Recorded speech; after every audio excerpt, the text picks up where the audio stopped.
Hi everyone, and welcome to another episode of MMT Mondays. Tonight, we're going to examine an attack on women's health that serves as one example of larger attacks on women's rights overall. We will see that once we view this attack through the lens of MMT, the federal government has the power to alleviate the suffering that millions of women will face by removing the Hyde Amendment that withholds federal funds from local women's clinics. Make sure to hit that like and subscribe button, and let's get to it. In the past week, the Supreme Court chose to essentially gut Roe v. Wade by upholding a Texas law banning abortions after 6 weeks without even holding one argument regarding its constitutionality. As horrible as it sounds, the law goes even a step further by empowering citizens to become vigilantes and turn in their neighbors if they suspect them of getting an abortion.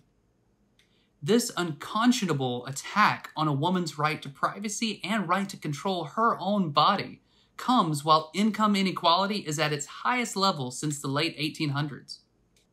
In the years following the passage of Roe v. Wade, anti-abortion advocates managed to push through the Hyde Amendment, which banned federal funding for abortions. In the following clip, the nonprofit organization Abortion Funds explains how the Hyde Amendment is an attack on all of women's health because it withholds federal funds from local clinics that perform abortions.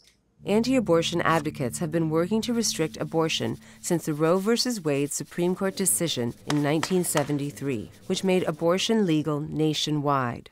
Passed by Congress each year, the Hyde Amendment bans federal funding of abortion. This policy impacts millions of people in the U.S. and overly affects people with low incomes and communities of color. The Hyde Amendment forces many people with public health insurance to stay pregnant when they do not want to.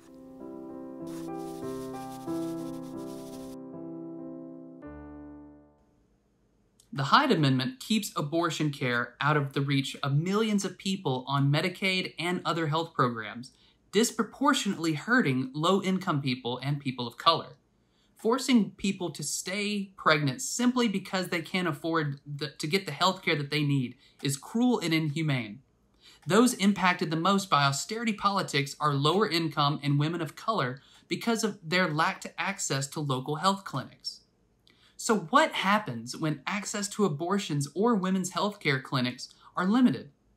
Abortion funds help to fill the gap between the legal right to an abortion and the ability to access it.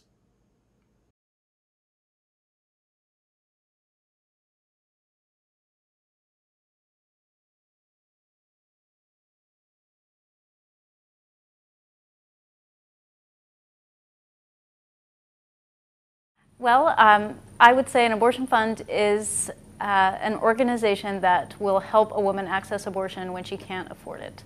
And, you know, I usually say that abortion funds come in all shapes and sizes, from very, very small grassroots organizations with tiny budgets to larger organizations that offer programs beyond just helping women access abortion. But the bottom line is that an abortion fund bridges the gap between the legal right to abortion and the practical ability to access abortion.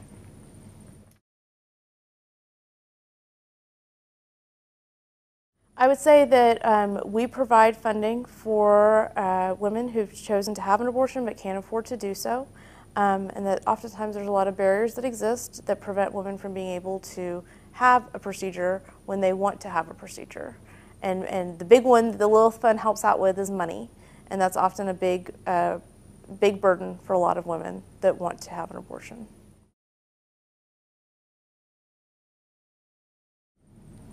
I feel like when I talk about the fund, you know, specifically in the context of South Dakota, you know, I talk about how there are so many barriers that people in South Dakota face, and that women in South Dakota face, and that low-income people in South Dakota face, and, you know, we can't fix all of those things, but this is one way where you can really feel like, again, like you're doing something. And it's one barrier you can remove.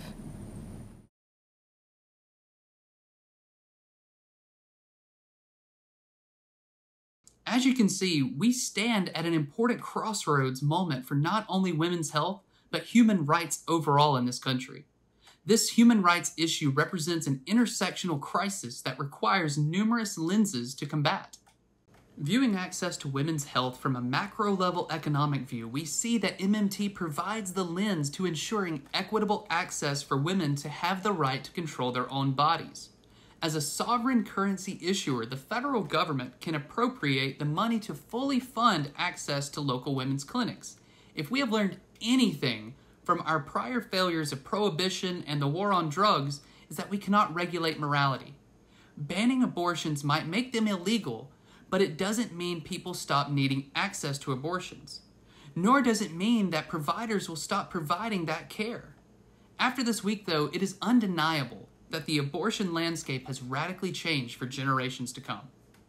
If you enjoyed tonight's video, make sure to check us out at realprogressives.org and subscribe to get notifications of new video streams in YouTube, Periscope, Facebook, Twitch, and Rockfin. And last but not least, if you want to support the work that we do at Real Progressives, make sure to check out our Patreon page where for only a few bucks a month you can support our endeavors. Thank y'all and have a great week.